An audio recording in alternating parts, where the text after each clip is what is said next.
7. Socio-economic situation of Russia and the economic policy of Peter I. The development of manufactory production. The weak development of industry put Russia in dependence on Western Europe.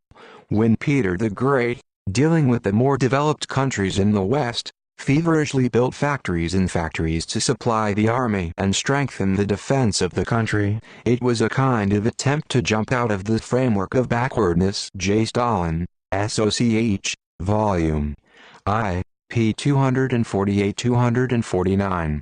At the beginning of the X8th century, small craftsmen were not able to satisfy the increasing demand for various products in the domestic market. Many goods that were not produced in Russia were imported from Holland, England, Sweden and other countries. The war with Sweden made this trade very difficult.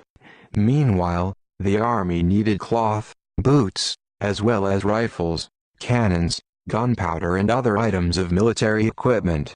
Peter contributed to the development of manufactory production and provided owners of manufactories with great benefits. It was especially important to introduce in Russia the production of those items that had to be brought from abroad.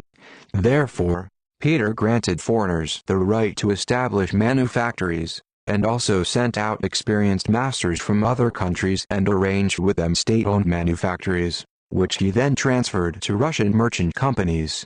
Great difficulties arose in connection with the recruitment of labor. The number of free, i.e., non-serfs people who came to work at the manufactories was insignificant. The merchants, who owned most of the manufactories, did not have serfs. Peter studied the state of military affairs in Western states, as well as his enemies, the Swedes. He borrowed from them all the best that was justified by fighting experience. However, Peter did not exactly imitate foreign models, but went his own way, relying mainly on his own experience. Unlike foreign armies, replenished mainly through the recruitment of mercenaries, Peter introduced the military service of the population in the form of recruitment kits. The Russian army became regular, uniformly equipped and armed, well-trained and hardened in combat. Peter demanded the coordination of military operations with the situation, the battle considered the main thing, to which it is necessary to carefully prepare. In the Russian soldiers brought up independence and initiative. In a letter to Sheremetev, he wrote, "But you do not dare go anywhere by our decree, and this is like when a servant, seeing a sinking gentleman, does not want to save him, he will manage to cope with it. It's written in a contract to get him out of the water."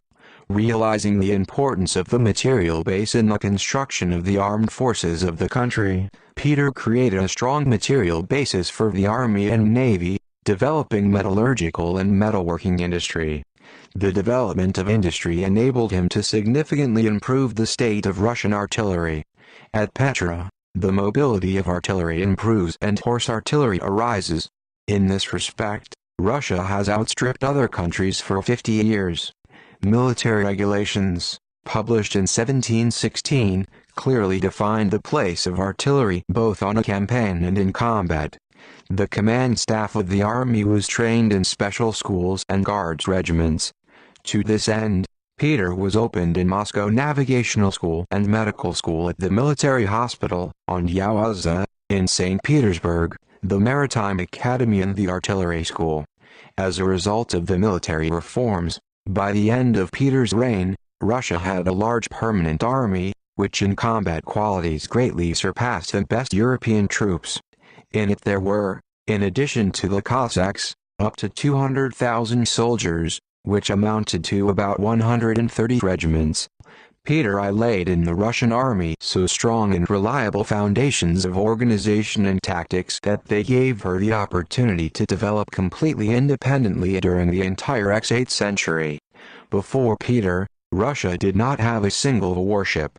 At the end of Peter's life, the Baltic fleet consisted of 48 large sailing ships and many smaller rowing vessels.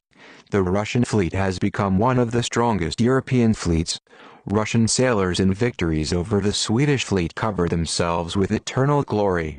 In the X7th century, the boyars simultaneously commanded the troops, collected taxes and tried the population. Peter introduced a division between civil and military service. In 1722 the Table of Ranks was published, which established a new order of service. Under this law all military and civil positions were divided into 14 ranks, or ranks. Everyone had to start military or civil service from the lowest rank. Before Peter, sons of noble families immediately received higher titles, okolnikogo or boyar. Under Petra, young people from princely or old noble families were obliged to serve as ordinary soldiers in the Guards Preobrazhensky and Semyonovsky regiments, and then they were already made officers. No one could receive a higher rank, bypassing the lower. The reorganization of the army pursued the task of creating the armed forces of the noble empire, through which it could organize the defense of its borders from the outside and strengthen the power of landlords and merchants inside the country. Opponents of change. Changes in culture and in the life of Russian society and in the structure of the Russian state caused opposition among the representatives of the former nobility and among part of the clergy. Large landowners from generic families did not want to part with the secure and quiet life and were hostile to the artless, simple origin people Peter put forward for their abilities and merits. Dissatisfied with the reforms, they hoped that Tsarevich Alexei, the son of Peter from his first wife Evdokia Lopukina, would destroy all these innovations after the death of his father. Alexei Tsarevich was brought up under the influence of the clergy and relatives of his mother, who hated Peter. Alexei eagerly awaited the death of his father and even dreamed of raising the riot against him in the troops. Peter repeatedly demanded from his son that he corrected. "You must love everything that serves the good and the honor of the fatherland," he told him. "If my advice blows the wind, I do not recognize you as my son." Tsarevich Alexei not only did not listen to his father, he became a traitor to his homeland. He joined the group of conspirators against Peter and fled to Austria to find their allies. Demanding his son back, Peter betrayed him as a traitor to a special court, which sentenced the prince to death. Soon after the sentence, the prince died in prison. His death was the strongest blow for those who dreamed of a return to the old order. 9. Culture and education. Cultural ascent. Cultural backwardness of the Russian state of the X7th century was one of the reasons for his weakness. New institutions could not work without literate and knowledgeable people. The army needed educated artillerymen and engineers. The construction of canals, the construction of ships, the exploration of the Earth's interior and the extraction of minerals, medicine, all this required general education and special knowledge. The development of literacy in the X7th century was very difficult due to the lack of available printed books and school education. Although during the X7th century, the printing yard in Moscow issued a large number of books, but they were, with separate exceptions, were of church content. Peter, instead of the Church Slavonic font, introduced a simplified and easier to read civil script. By this font, since 1708 most books, except for liturgical books, have been printed, and our books also print this font. The lack of technical books in Russian made me turn to the translation of foreign works into Russian. Numerous books were translated and published in various departments of technical and special knowledge, in mathematics, shipbuilding, fortification, architecture, military science, etc. Many books on history were published. The book, Youthful Mirror, was very popular. In it the noblemen boys were given different instructions and rules of cultural behavior.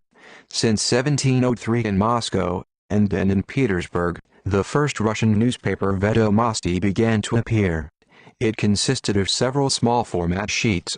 News of important political events and reports about the course of military operations were placed in it. Before Peter I the chronology was conducted, according to the church calendar, from the fictional creation of the world, and the new year began on September 1st. Peter I introduced the Julian calendar, established by Julius Caesar. although by that time there was already a more correct Gregorian calendar, new style. The Julian calendar was introduced by Peter from January 1, 1700.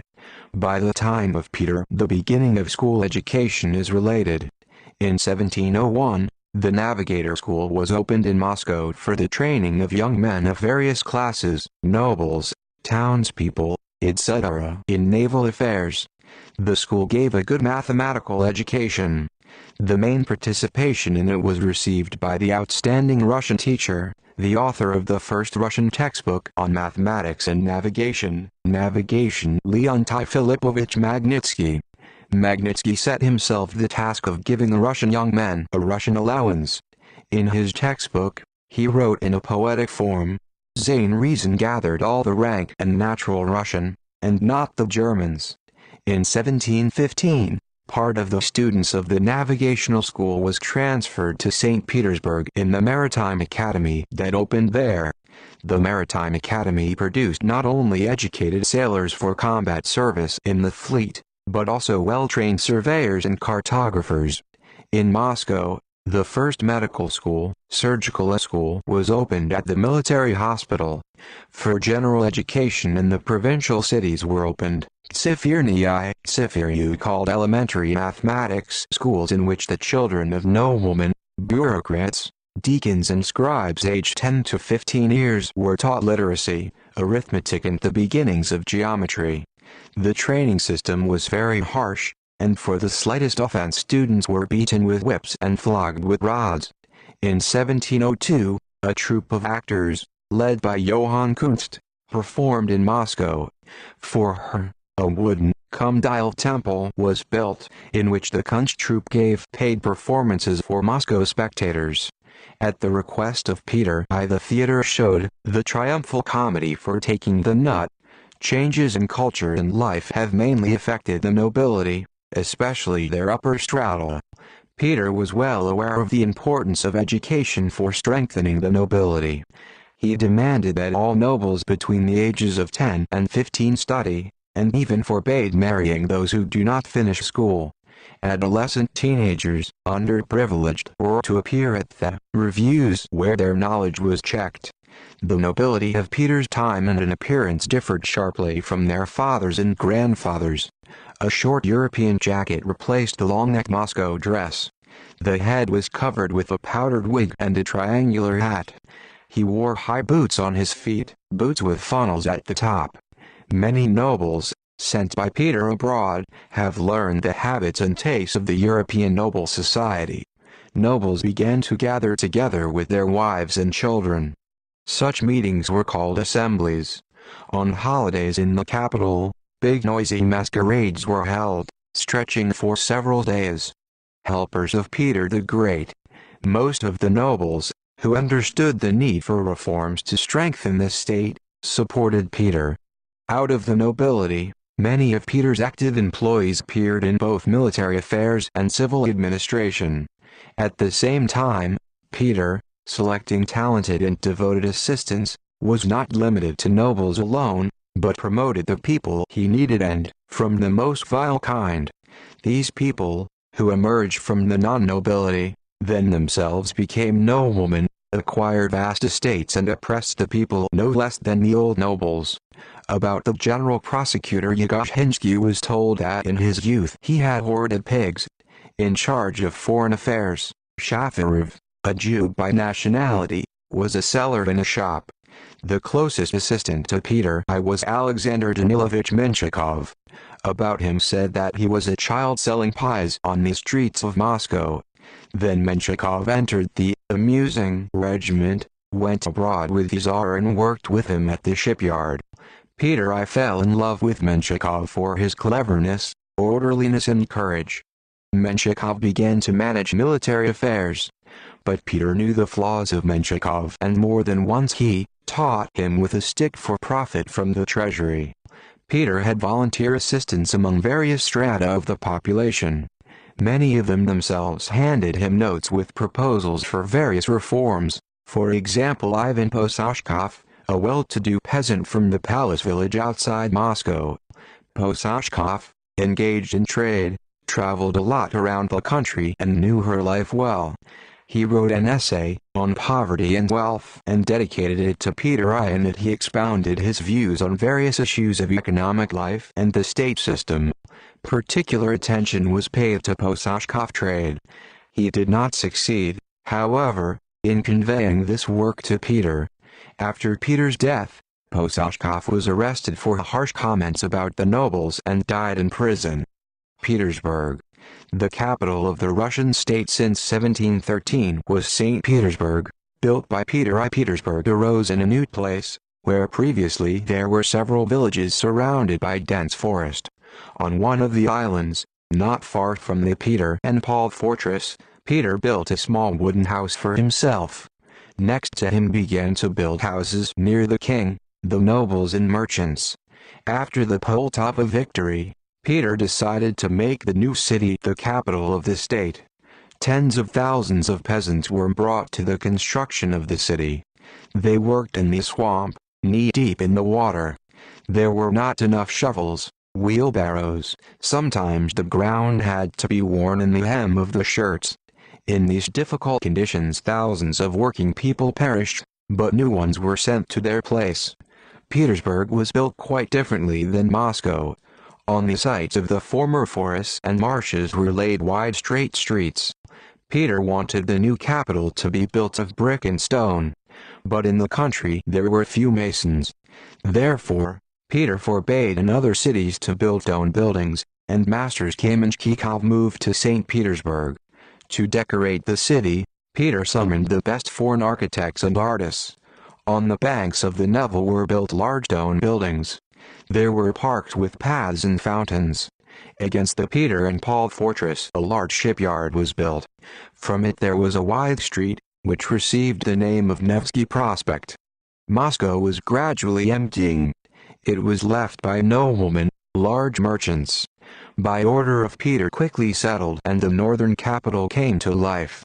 In 15-20 years Petersburg from a small village turned into a crowded city with a population of 70,000 people. Personality of Peter.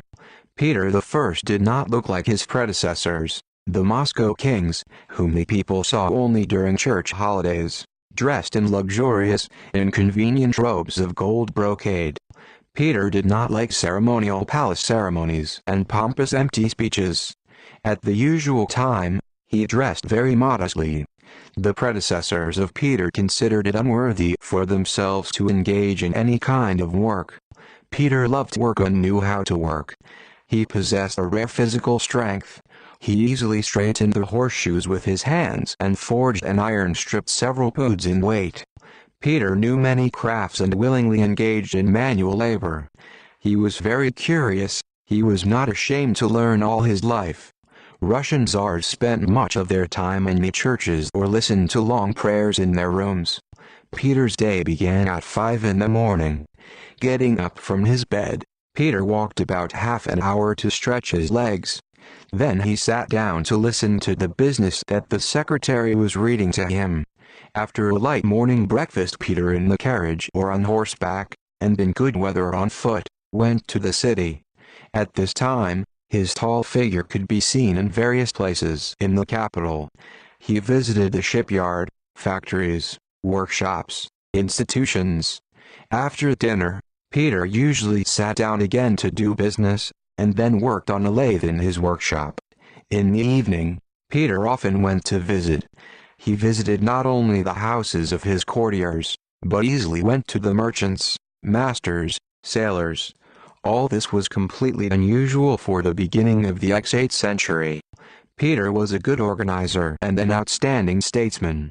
Peter's predecessors did not even put their signatures under royal decrees, which were written by scribes and clerks in orders, and Peter himself developed the text of his laws.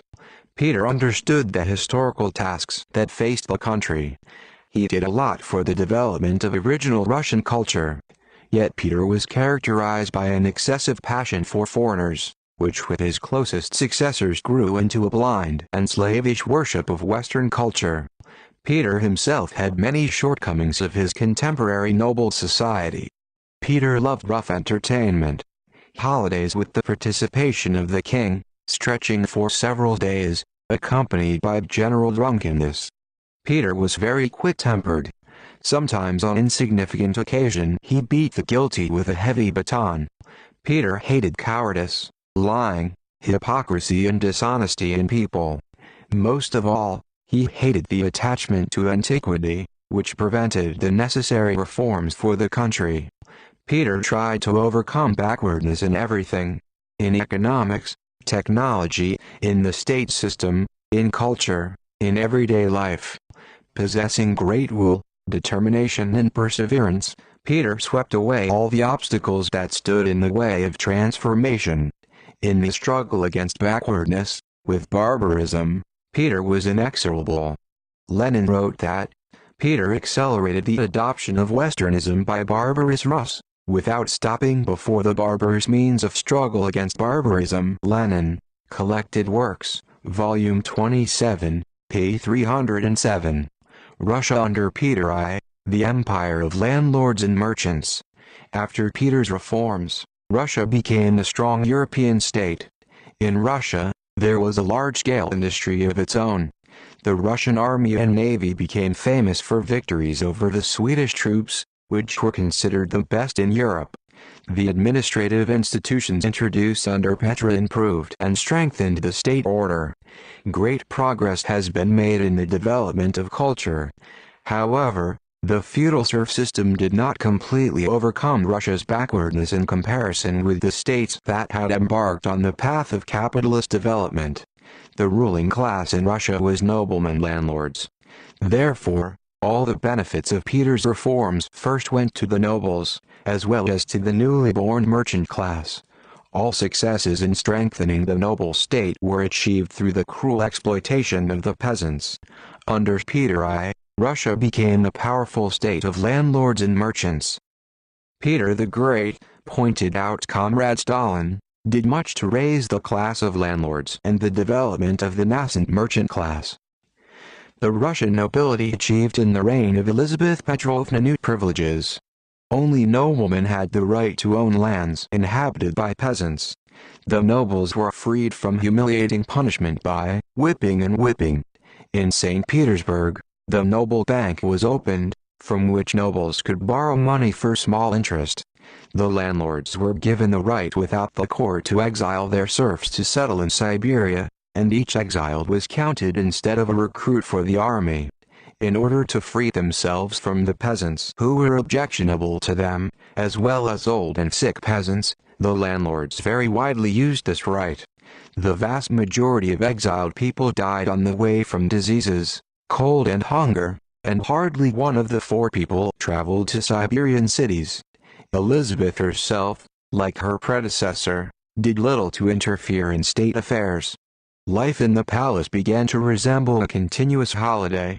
Masquerades, balls and other entertainments continuously followed one after another. The Empress was spending huge sums on her outfits. Elizabeth Petrovna wrote from abroad her nephew, Holstein Prince Karl Peter Ulrich, the son of Peter the Great's daughter, Anna Petrovna, who married the Holstein prince. In Russia, he was named Peter Fedorovich and declared the heir to the Empress. Ignorant and empty, Pyotr Fedorovich brought desperate teachers to him. In the 20 years he still continued to play toy soldiers. Growing up under the feudal German court, Peter Fedorovich bowed before the Prussian system of Frederick II. Russia he hated and called her, cursed country. Empress Elizabeth Petrovna married her nephew to Sophia Anhalt-Zerbst, the daughter of a minor German prince, who in Russia was called Catherine Alexeyevna. In contrast to her husband, Catherine possessed good abilities, did a lot of work, studied the Russian language diligently, studied Russian customs and tried in every possible way to enter into the confidence of the Russian nobles. The 7 Years' War, 1756, 1763 and Russia's participation in it. The seizure policy of Prussian King Frederick II, 1740, 1786 began to cause serious fears on the part of his neighbors. Russia joined the alliance concluded by France, Austria and Saxony against Prussia. On the side of the last, England operated. When Frederick II unexpectedly launched an attack on Saxony, the Russian troops in 1757 entered Prussia. The self-confident Prussian king, who considered his army invincible, looked at the war with Russia as an easy military walk. The first battles forced him to change his mind. Towards the Russian army, moving to the fortress of Königsberg, Frederick II sent large forces under the command of one of his best generals. In August 1757, near the village of Gross-Jägersdorf, the Germans suddenly attacked the Russian regiments on a march, when most of the units moved along a narrow forest road. The forward units occupying the edge of the forest, despite the overwhelming numerical superiority of the enemy, courageously took a blow. Their resilience depended on the salvation of the entire army, which needed time to leave the forest and build up a battle formation. Soldiers and officers showed miracles of courage. The bleeding wounded continued to fight back. Ranks of fighters are thin. The Germans celebrated a close victory. Then, on the shots and noise of the battle, the regiments on the forest road rushed on their own initiative. The carts blocked their way.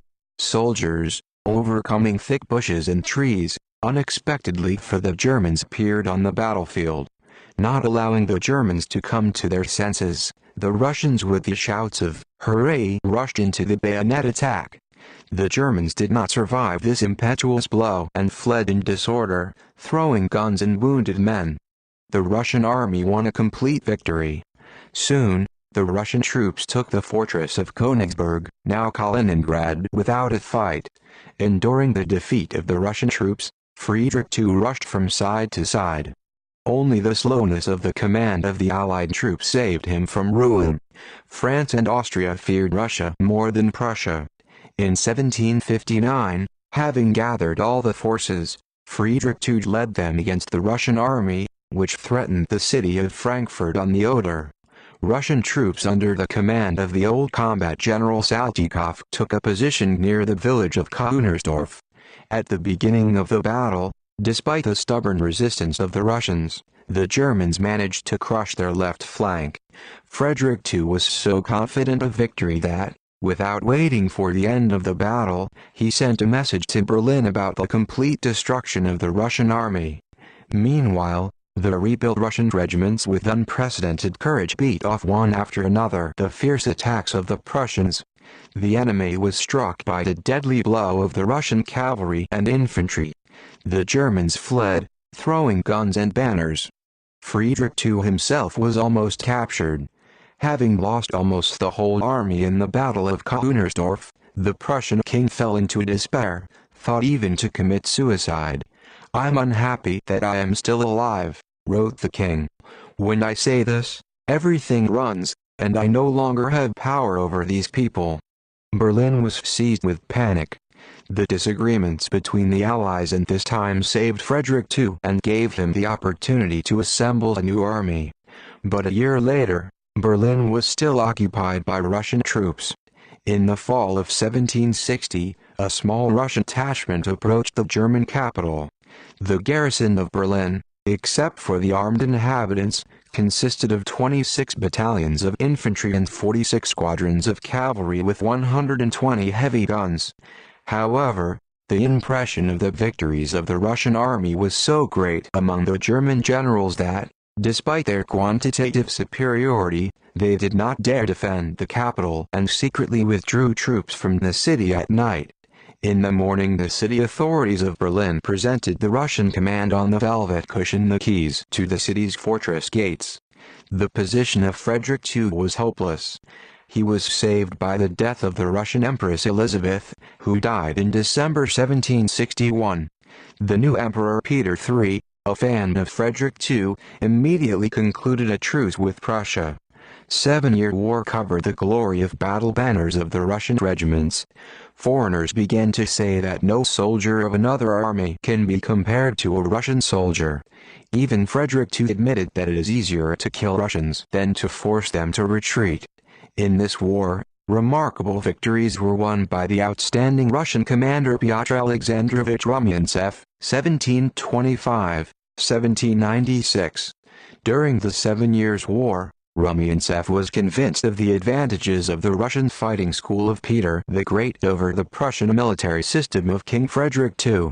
Developing the military art of Peter, Rumyantsev was the first to use the loose structure to defeat the enemy with accurate gunfire and attack with columns for a massive bayonet strike. 12. Russian science in the middle of the X8th century. The Academy of Sciences conceived by Peter the Great was opened at the end of 1725, when Peter was no longer alive. The shortage of Russian scientists forced Peter I to invite foreigners to Russia for the organization of higher education and scientific work. Among those who came to Russia were several outstanding scientists, such as mathematicians Bernoulli and Leonard Euler. But along with them a large number of adventurers came to Russia, who covered themselves with the title of scientists. Influential dignitaries appointed members of the Academy of Foreigners who could only write poetry for court feasts. The great Russian scientist was the son of the Pomer peasant Mikhail Vasilyevich Lomonosov, 1711-1765. Lomonosov was born in the north, in the village of Denisovka, near Kolmogorye, in the family of a prosperous fisherman. When Mikhail Lomonosov was 10 years old, his father began to take him to sea fishing. Full of dangers, the life of the fisherman accustomed the gifted boy to watch the phenomena of nature carefully. In the long northern winters, the young Lomonosov diligently studied alphabet, grammar and arithmetic. Reading caused in him an even greater desire to learn. He was not accepted into the school in Kolmogorye as a peasant's son. Then Mikhail Lomonosov went with a fishing cart to Moscow. He concealed his peasant origin and, thanks to this, was accepted as a student of the Slavic Greek Latin Academy. 5 years, Mikhail Lomonosov lived half-starving, 3 kopecks a day. The pupils of the academy, noble children, showered Lomonosov, a 20-year-old boy, with ridicule, but he, in spite of need and ridicule, perfectly studied. After 5 years in the Slavic Greek Latin Academy, Lomonosov had the opportunity to transfer to the Academy of Sciences. And there Lomonosov drew the attention of professors with his abilities and perseverance. Among the 3 best students, he was sent abroad to continue his education. During his 4 years abroad, Lomonosov studied the works of the best European scientists in chemistry, metallurgy, mining and mathematics. After returning to Russia in 1745, Lomonosov became a professor and the first Russian scientist who received the title of academician. Lomonosov made many important discoveries in various fields of science. By the versatility of his knowledge and training, he ranks first in the history of Russian science. Many of Lomonosov's thoughts and discoveries were recognized only in the 19th century, when they were brilliantly confirmed in the works of Russian and West European scholars of several generations. In the field of physics, Lomonosov belongs to the theory of the structure of matter, which enabled him to correctly explain many physical phenomena. He was the first to develop a mechanical theory of heat, whereas in the 17th century, the heat was explained by the presence of a special, fire matter heat. Lomonosov first developed the concept of a chemical element and scientifically justified the law of conservation of the weight of a substance during chemical transformations. Subsequently, in 40 years, this law was again found by the French chemist Lavoisier and entered under his name into science. In the field of geology, Lomonosov studied the origin of rocks and ores, which was of great practical importance for geological surveys. He was the first to prove the vegetable origin of coal. His works Lomonosov laid the foundations of physics, chemistry, astronomy, geology, geography. For the first time in Europe, he read a course in physical chemistry. Lomonosov devoted much time to questions of astronomy, navigation and developed a method for accurately determining the location of the ship. Almost 60 years before Euler, he established the type of undulation of the Earth's surface. 30 years before Herschel, he discovered an atmosphere on Venus. For 135 years before Nansen, he indicated the direction of the drift in the Arctic Ocean. Lomonosov always sought to draw from scientific knowledge and discoveries a practical benefit for his homeland. He developed a method for producing colored glass, for which he produced more than 3,000 experiments. This gave him the opportunity, together with the students, to create several mosaic paintings, including a huge picture of the Battle of Poltava. Lomonosov developed a remarkable project of the Northern Marine Expedition, which was to pave the way for the North Ocean from Europe to Asia. In one of his poems, Lomonosov expressed confidence that the Russian sailors will solve this problem. In vain, the strict nature of us hides the entrance from the banks of the evening to the east. I see smart eyes. Columbus is Russian between the ice hastens and despises fate. Great is Lomonosov's merit in the creation of the Russian literary language. He cleared it of distortions, obsolete church terms and unnecessary foreign words and brought it closer to a lively popular speech. He scientifically developed Russian grammar. Several generations have learned from his textbook. Even a brief list of the main works of Lomonosov shows how extensive and varied was the activity of this great Russian scientist.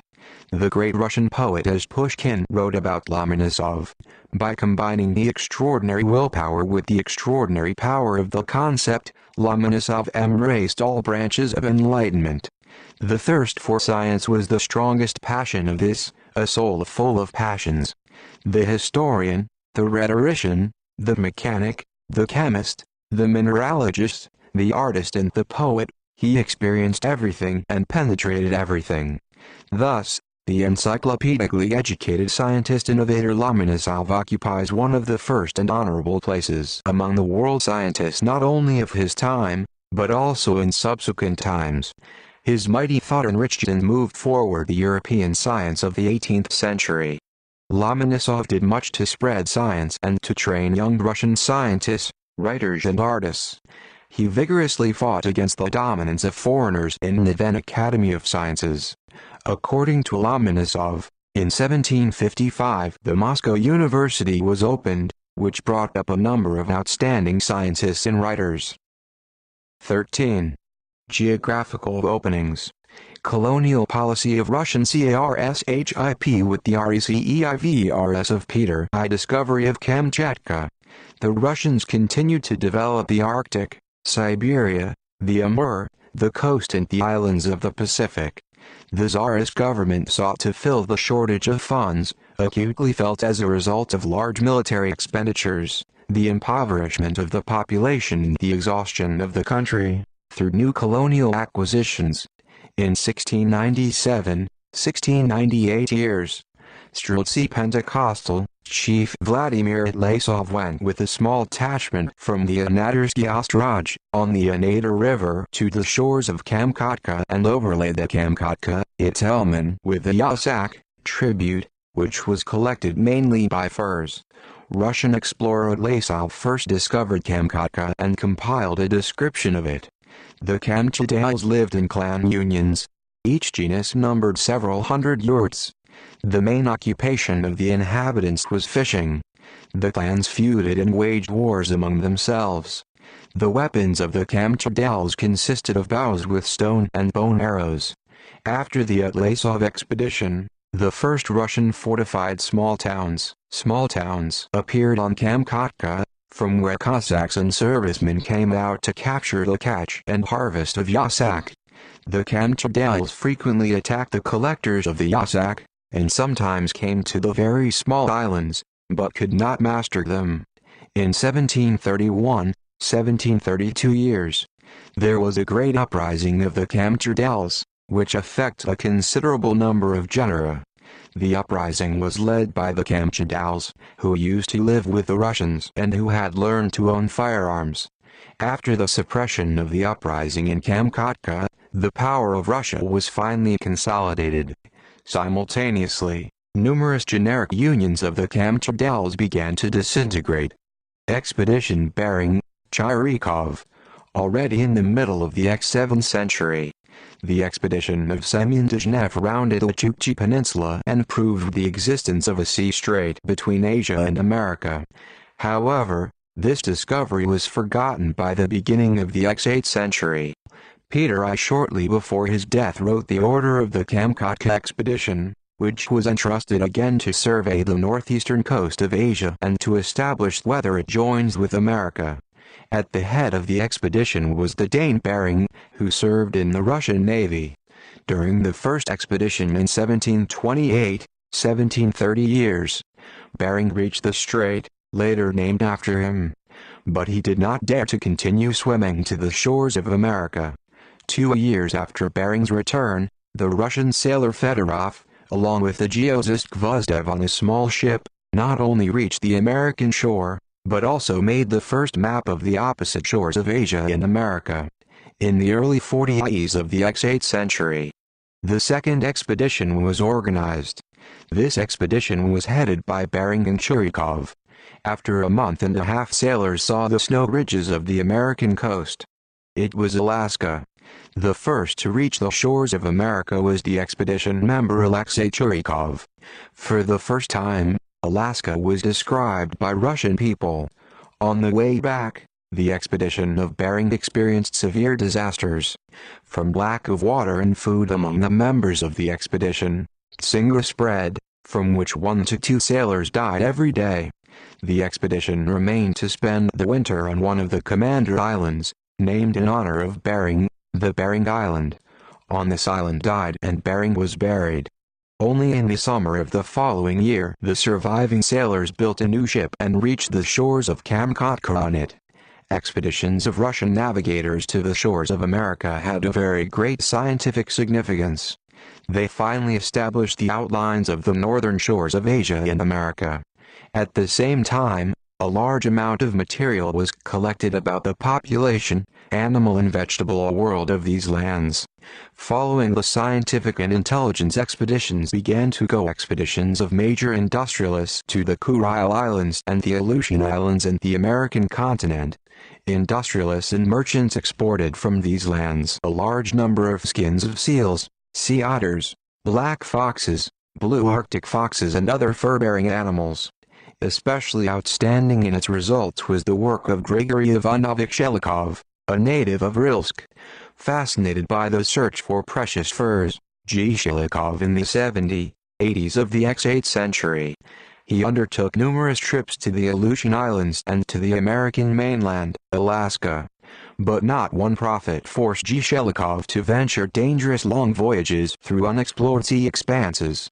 G. Shelikov set as his task the expansion of Russian possessions to the northeast in order to counteract the predatory activity of British industrialists. He compiled a detailed description of the American coast, Alaska, and the adjacent islands, which represented a great contribution to science. Catherine understood the danger that threatened the aristocratic state of serfdom. She knew that to strengthen it, it was necessary to streamline administration, strengthen the army and restore the economy. She believed that only strong government power could stop the development of peasant uprisings. At the same time, already in the first years of her reign, Catherine too, constantly fearing large peasant uprisings, further strengthened the power of the landlords over serf peasants. At the beginning of her reign, Catherine too studied the writings of Enlightenment philosophy and corresponded with some writers of this direction. Enlighteners, Voltaire and others, waged a struggle against feudal order and ridiculed medieval prejudices. They proclaimed the primacy of the human mind, which was to show the way to the reorganization of public order on the basis of equality of people before the law. The hope for such a reorganization of the Enlightenment was associated with the activities of educated kings. They proclaimed the union of philosophers and kings. Such a system was called enlightened absolutism. The Enlightenment believed that the monarch had to do everything for the people, not allowing it, however, to govern the state.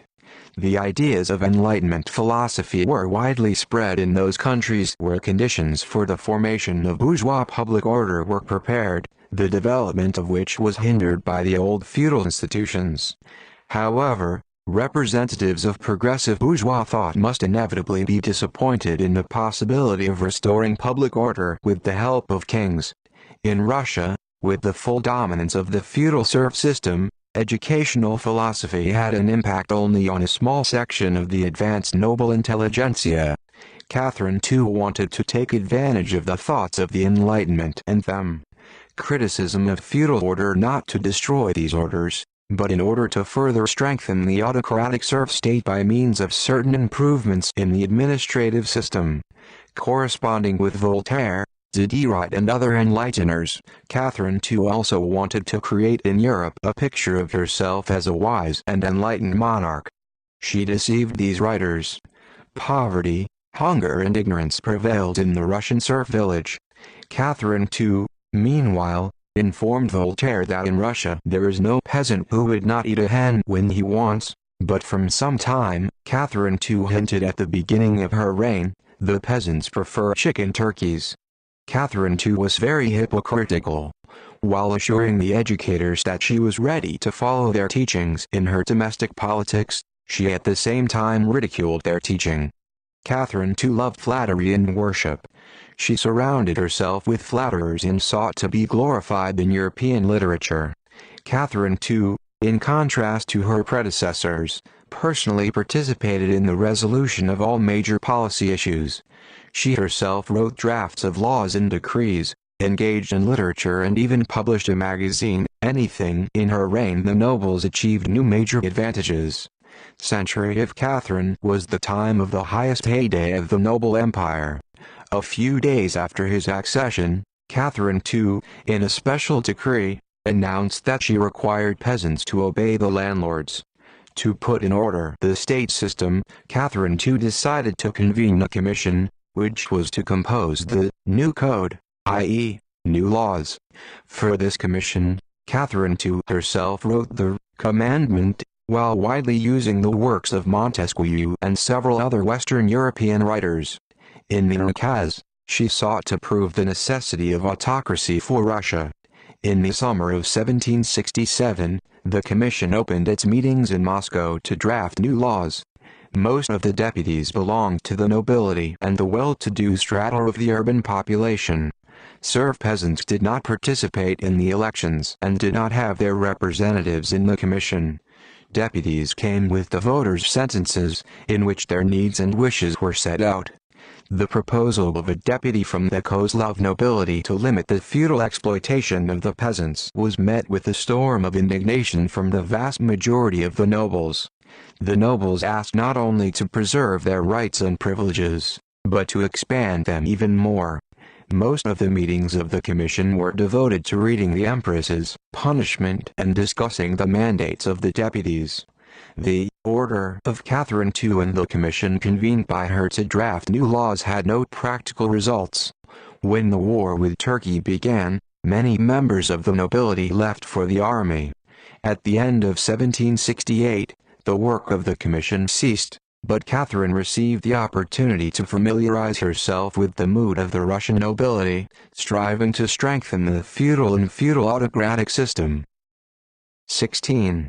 External policy of Catherine II before the Peasant War, increasing Russia's international role in the second half of the 18th century. The successes of the Russian troops in the 7 Years' War make a great impression in Western Europe as Russia's allies in this war, Austria and France, and its enemy, Prussia. Despite the unexpected withdrawal from the war, Russia's role in international affairs has significantly increased. The former allies of Russia, Austria and France, with displeasure and anxiety looked at the strengthening of Russia. France particularly feared Russian influence in the East. French merchants and politicians dreamed of concentrating all Eastern trade in their hands. Therefore, France sought to unite against Turkey, Poland, Sweden and Austria. The leaders of Russian foreign policy tried to oppose to the Franco-Austrian alliance the union of the northern states, Russia, Prussia, England, etc. But these attempts ended in failure, as between these states there were irreconcilable contradictions. The Catherine government, continuing its struggle to ensure trade routes and exits to the Baltic and Black Seas, also sought to strengthen its strategic positions on the western borders. Here, The task was to subordinate Poland to Russian influence, so that it did not become a puppet of France, Sweden or any other European government threatening Russia. By the X8th century, the Commonwealth became so weak and incapable of an independent state policy that there was a very real threat of Poland's use of European states that were strong and hostile to Russia. Moreover, the strengthened Russian government could no longer tolerate that Poland continued to own Ukrainian and Belarusian lands and turn Ukrainians and Belarusians into oppressed Catholics or Uniates. The collapse of the Polish-Lithuanian Commonwealth and its partial partition by Prussia and Austria. Back in the X7 centuries, Polish tycoons and gentry went to deals with German dynasties to carry out the policy of aggression in the east, to seize Ukrainian and Belarusian lands. At the same time, the Poles were pushed back by the Germans from their native western lands. It was a disastrous policy for the Polish people, undermining the power of Poland. Rzeczpospolita, Gentry Republic, was in a state of complete internal decay. The central government had little power. The power of the king was limited to the Diet. If there was at least one vote against the vote at the Diet, the proposal was rejected. This position was called the right of free prohibition, liberum veto. This procedure led to great abuses. The deputies of the Diet openly traded their votes. But even the unanimous decision of the Diet could not always be carried out, as dissatisfied gentry organized military confederations, unions. To force them to submission was possible only by military force. The Polish state order was profitable for big tycoons, since it allowed them to direct their foreign and domestic policies in their own interests, to control their vast possessions uncontrollably. The situation of the Polish peasants was very difficult. Even worse was the situation of other nationalities, especially Ukrainians and Belarusians. Orthodox and Protestants were subjected to all kinds of oppression.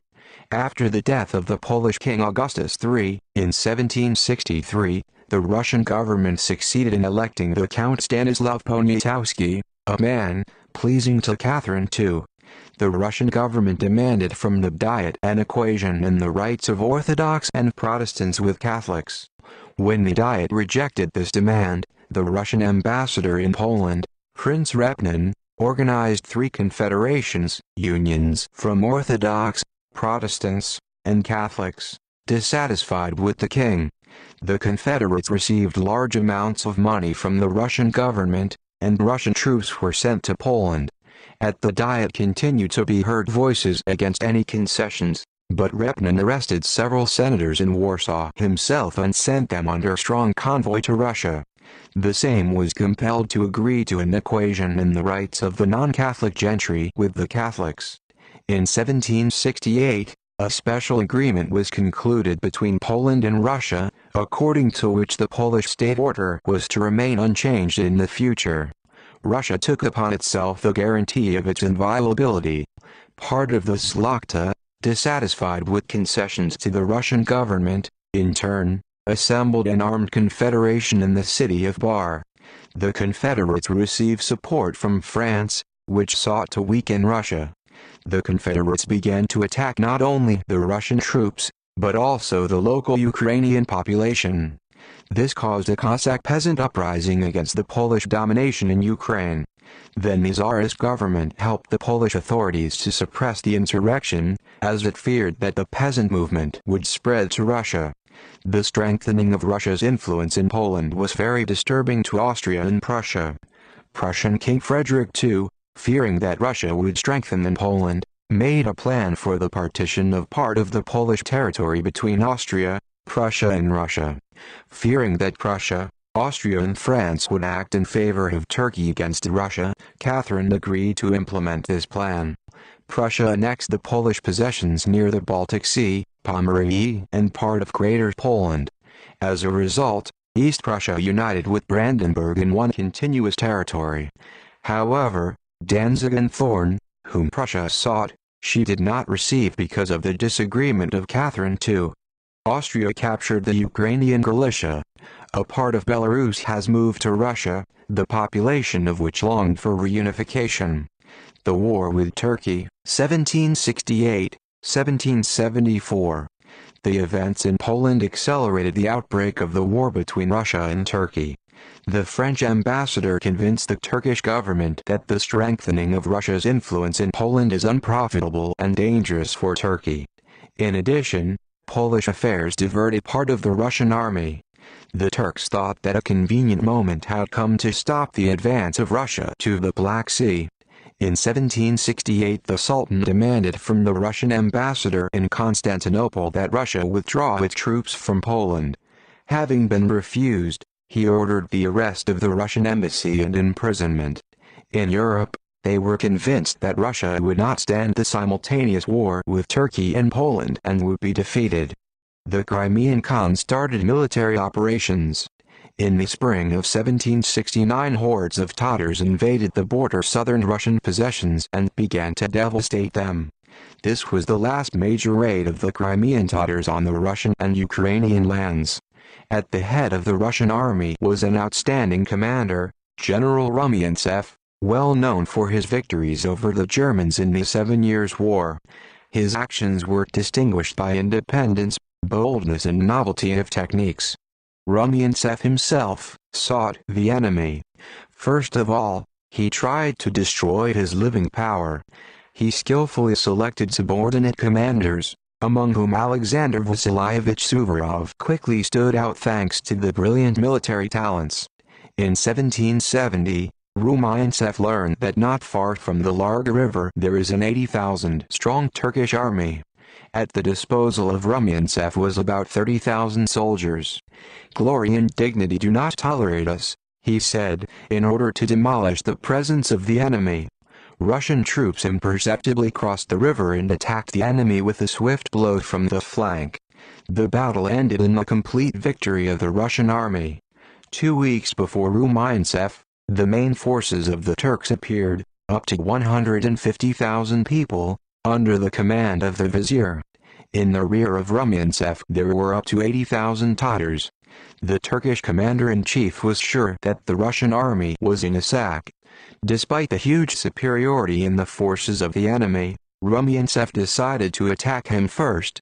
"With small forces to break the great forces," said Rumyantsev, "there is art in special glory, and to be defeated from the superior in the forces, the enemy, is not an emergency." Without waiting for an attack, Rumyantsev attacked the vizier, and camped on the banks of the Kahil River, tributary of the Danube. Turkish artillery opened fire on the attackers, and large cavalry masses rushed to the intervals between the columns, trying to separate them from each other.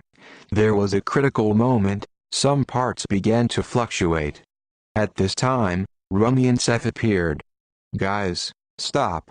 he shouted to the soldiers and, inspiring with personal example, led them forward. Selective Turkish troops could not stand the bayonet impact of the Russians and fled the battlefield. The result of this victory was the cleansing of the Turks throughout the territory between the Dniester and the Danube. Military operations were transferred to the right bank of the Danube. For the victories won in the First Turkish War, Rumyantsev, among other awards, received the rank of General Field Marshal and prefixed to his surname, Transdanubian, for crossing the Danube. Rumyantsev's thoughts on military affairs were set out by him in the Service Right, which was subsequently adopted with minor modifications as an official guide for the army. This instruction is imbued with the spirit of offensive strategy and tactics. Rumyantsev demanded a caring attitude towards the soldiers, development of a sense of military duty and initiative among soldiers and officers. A student of Rumyantsev was a Gyazel Russian commander Suvorov. Major successes were achieved at sea. The Russian fleet, which was before the outbreak of the war in the Baltic Sea, skirted Europe and emerged off the coast of Greece in the Mediterranean Sea. In June 1770, the Russian squadron of Admiral Spiridov attacked the Turkish fleet near Chesmenskaya Bay, on the small Asian coast, against the island of Chios, surpassing it by the number of ships and the number of cannons more than doubled. The Russian fleet was given an order to destroy the enemy or perish. After several hours of fierce sea battle, The Turkish fleet could not stand it and hurried to hide in Chisma Bay. The next day the entire Turkish fleet was destroyed. In 1771 another Russian army in a short time captured the whole Crimea. In the following years, the Russian army crossed the Danube several times. During these campaigns, A.V. Suvorov brilliantly distinguished himself. In 1774, peace was concluded in the village of Kuchuk-Narji. Catherine II hurried to do so because within the country a terrible uprising of peasants under the leadership of Pugachev was going on. In this world, Russia received land between the Dnieper and the Bug, as well as the Anikale and Kerch in the Crimea, which gave it access to the Black Sea through the Kerch Strait. Russian ships for the first time got the right to free navigation on the Black Sea. Turkey also opened a passage for Russian merchant vessels through the Straits of the Dardanelles and the Bosporus. The Crimean Khanate was declared independent of Turkey. The influence of Russia grew in the Crimea. Position of the peasants in the second half of the X8th century. The economic base of Russia remained feudal serf economy. Catherine II widely used the distribution of land with peasants who lived on them for awards to nobles. For example, the Orlov brothers, who participated in the palace coup in 1762, received as a gift more than 50,000 peasants. Field Marshal Potemkin, more than 40,000 peasants. In total, Catherine II gave the nobles up to 800,000 peasants. With it, the number of privately owned serfs was somewhat more than half of the entire peasant population. Among the remaining peasants, the largest was a group of state peasants. The peasants, whose taxes were spent on the maintenance of the royal court, were called, as in the 17th century, palace.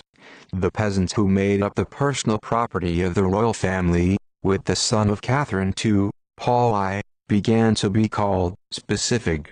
In 1764, Catherine II took the land from the monasteries, and transferred the peasants who lived on them to a special institution, the Economy Board. These peasants began to be called economic. With the development of commodity circulation, the market ties of the serfdom became more durable and diverse. In the X8th century, the export from Russia to Western Europe of agricultural products rapidly increased. In the first place stood hemp and flax, accounting for about one-third of the total export. Russian hemp was necessary for the European sailing fleet. The export of bread markedly increased at the end of the century, when Russia finally seized the shores of the Black Sea. The peasant war put forward a number of talented and brave leaders of the people's detachments. At the head of the Bashkir cavalry was the valiant Bashkir Salavat Ulayev.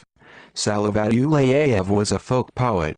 In the songs he composed, they talked about boundless love of the homeland, its fields, forests and nomadic places. A different talented leader of the uprising emerged from among the Ural workers, Ivan Beloborodov. A simple Cossack, Ataman Ivan Zarubin, nicknamed Chika, more than once won a victory over the Tsarist troops. When Pugachev approached Orenburg, he was approached by a serf farmer Afanasy Klepush, sent by the Orenburg governor with instructions to set fire to the powder reserves of the insurgents and persuade the Cossacks to fall behind the insurrection. But Klepusha took the side of Pugachev and became one of his closest assistants. He commanded a separate detachment and horrified the nobility with swift and unexpected attacks. In March 1774, Pugachev was defeated near Orenburg and was compelled to lift the siege of the city. Leaving the persecution, he went to Bashkiria, to the area of mining plants, where detachments of the rebels were again replenished by factory workers, Russian peasants and Bashkirs. This allowed Pugachev to go to the Kama River and further to Kazan. Kazan was the administrative center of the entire Volga region, and its employment would be of great importance for the further development of the uprising.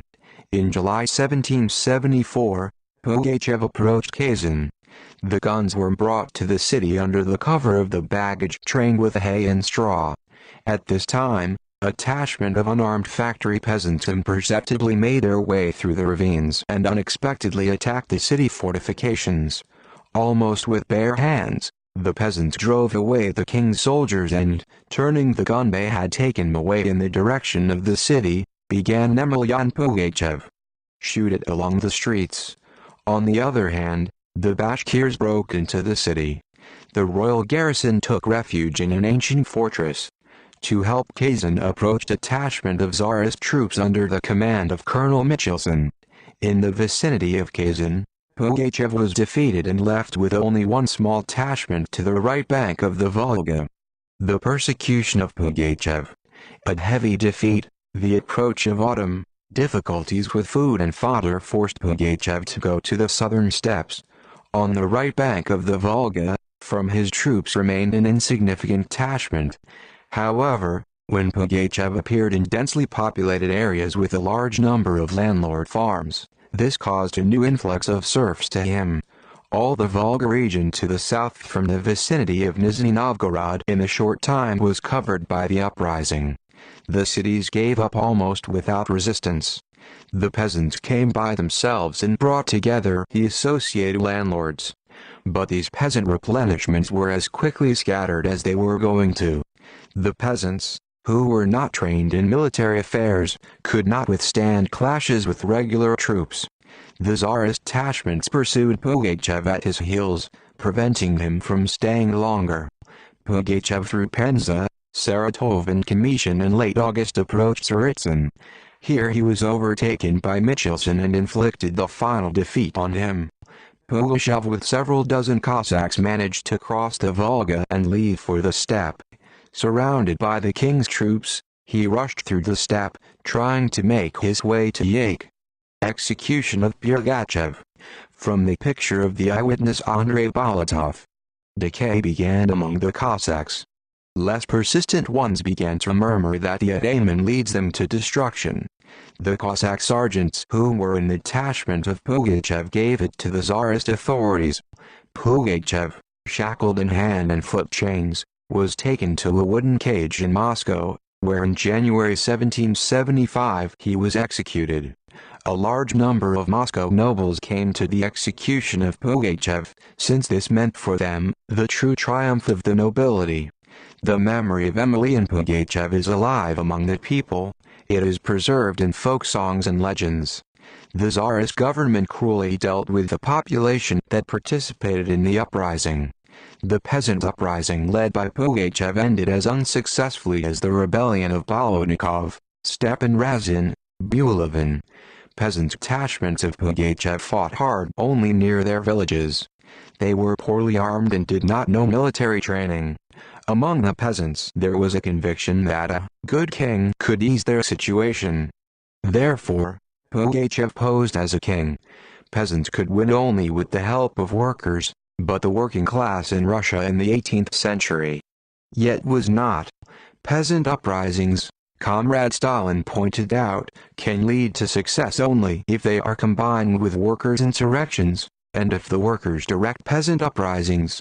Only a combined insurrection led by the working class can lead to a goal. J. Stalin, SOCH, Volume 13, pages 112, 113. Although the Peasant War of 1773-1775 GG and was defeated, she played a progressive role, inflicting a powerful blow to serfdom.